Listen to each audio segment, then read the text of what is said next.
అంటే సహనం. ఇప్పుడు మనకి సహనం ఉందనుకోండి, మనకే పరమ సంతోషం. అవునా? మనకే మన యొక్క శాంతిని ఎవరు భంగం చేయలేరు.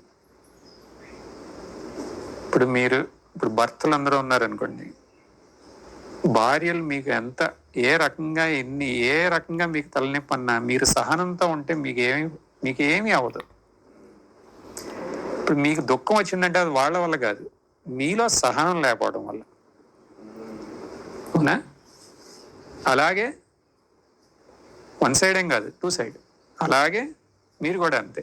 మీలో సహనం ఉంటే వాళ్ళ ఎంత చాదస్తాలకు పోయినా మనం సంతోషం ఆనందంగా ఉంటాం.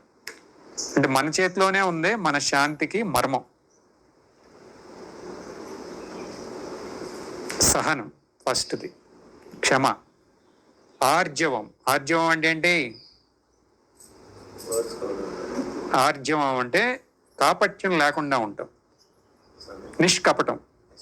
కపటం లేదు ఇంకా. మనస వాచ కర్మణ, స్ట్రైట్ ఫార్వర్డ్.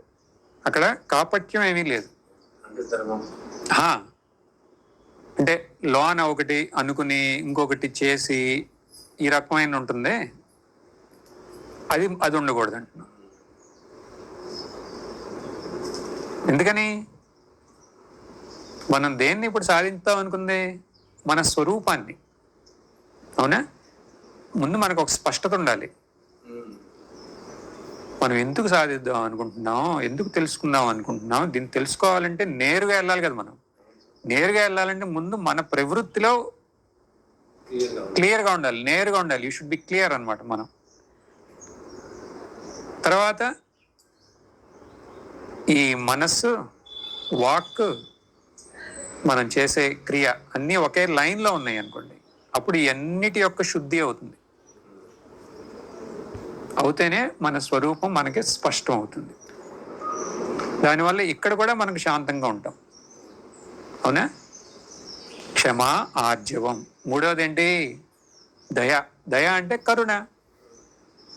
ఇప్పుడు మనతో పాటు ఉన్నవారి కష్టాలు మన కష్టాలలాగా భావించి మన స్థాయిలో మనం ఏం చేయగలమో అది చేయటం, వాళ్ళ శ్రేయస్ కోసం. ఇది కరుణ అంటే. కరుణ అంటే కేవలం లోకా సమస్త సుఖినో భవంతు అని అనుకుంటాం కాదు.